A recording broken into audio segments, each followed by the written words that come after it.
مسلمانانو نو خویندو السلام علیکم. الله دې وکړي چې تاسو روغ جوړ وای. روژه ښکلې روژه د کال 2020 روژه. الله دې هر مسلمان ته پکې توفیق ورکړي.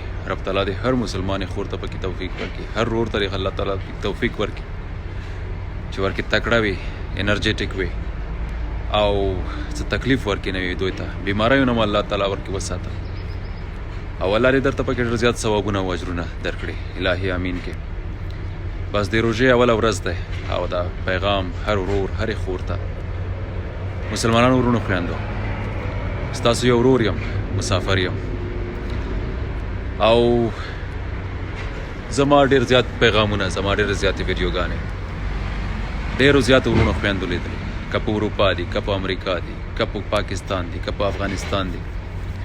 بهرحال دومره صرف وایم زما درندو خوږو پښتنو خلکو څوک په پښتو پوهیږئ په دې چې دا پیغام پښتو کې ده نو تاسې هر رور هرې خور زما په داسې خبرو باندې یا زما په داسې کوم پیغام باندې تاسو زړونه مانه ډېر زیات خفه شوي وي او د هغه خفګان په وجې باندې تاسو خولو کې ډېره غلطه خبره راغلې وي، ډېرې غلطې کنځاګانې تاسو کړي وي. نو زما رب ګواه دی، زما خدای ګواه دی چې کیدای شي زه غلط شوی یم. صحیح ده او خدای درته قسم کوم چې مور او پلار به لکه راته داسې ادب ښیلی چې بل انسان ته په سپکه وګوره او خپل عزت دې پکې وګوره. الله تعالی دې په هغه ورځ سکندر مړ کړي او زه به کله هم مور او پلار ته دغه دعا ونه کړم چې الله تعالی دې زما مور او پلار وبخي ځکه چې ما ته دغه بې ادبي ښیلې ده. نو مور او پلار د هر چا د جنت تحفه ده، د جنت تحفه. مور او پلار ته سلام کوم، هر مور او پلار ته. نو داسې رایه چې کله کله وارې مونږ او تاسو غلطیږو نو مسلمانانو ورونو خویندو د روژې مبارک اوله ورځ ده. زما په داسې پیغام باندې، زما په داسې خبرو باندې تاسو ته زړه ته کوم تکلیف تر رسېدلی یم نو زه درته نه زړه نه بخښنه غواړم. روژې ښکلې ورځ ده، روژې مبارکه ورځ ده، د جمعې ورځ ده. معافي کوئ ملګرو او ما زړه نه معاف کړي. قسم په الله په دې روژې مې د قسم وي چې هر مسلمان ما ته بد ورځ ویلې وي، کنځای کړې وي، کمنټونو کې ډېرې بدې سپکې ویلې. والله قسم چې زړه نه مې معاف کړي، په خدای قسم زړه نه مې معاف کړي. د یو مسلمان فکر درته کوم، مسلمان چې چېرته مسلمان دی دیني ورور دی. نور خفګان منځ کې مه راوړئ، د سولې خبرې به وکړو، د مینې محبت خبرې به وکړو. همدې کې زمونږ او ستاسو کامیابي ده. نور زه هیڅ هم نشم ویلی، صرف صلح غواړم هر مسلمان سره، صلح غواړم د دنیا هر انسان سره. نو هر انسان سره مینه لرم، هر انسان سره. او دې نه بعد زه یو پیغام په اردو کې ورکوم چې زه ډېر زیات اردو زبانو هم د هندوستان نه هم د پاکستان نه وایي کله کله وارې وایي په اردو کې پیغام راکړم. نو زما پښتانه ورونو تاسو زما پرې په دویم پیغام باندې خفه نه شئ پرې چې هغه هم زما مسلمانان وروڼه خویندې دي.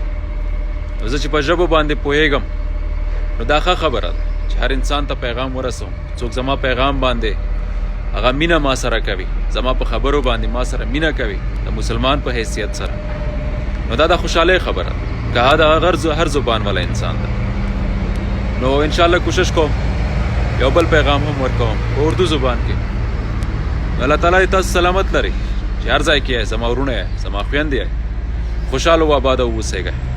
رب تعالی مو عزت وکړه چې په هر ځای کې یې. سلامتی درته غواړم، الله مو کامیاب لره، خوشحاله و آباده واوسئ.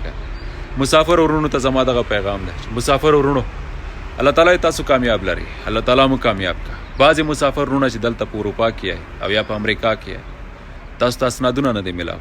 قسم په خدای زړه نه درته دوا کړم چې الله دې تاسو ته اسنادونه درکړي، الله دې تاسو دغه ژوند نه آزاد کړي په دې چې دا ژوند په مونږ تېر شوی دی ډېر د بدبختۍ ډېر سخت ژوند وي. الله دې تاسو ته اسنادونه لاسته درولي چې تاسو آزاد شئ، خپلو کورونو ته لاړ شئ، خپل مور او پلار دیدار وکړئ، خپلو د ورونو او د خویندو دیدار وکړئ. داسې ورونه دلته لري چې بچیان یې هلته پاتې دي، اسناد یې نه دي اخیستي. الله دې په تاسو ورحمېږي، د دې روژې مبارکې په ورځ دی الله په تاسو ورحمېږي. الله دې تاسو ته اسنادونه درکړي، الله دې تاسو هغو بچیانو ته خپل مور او پلار ته ور آزاد کړي چې د هغوی دیدار وکړئ، د هغو ښکلې ښایسته سترګې وګورئ. الهي امین کې.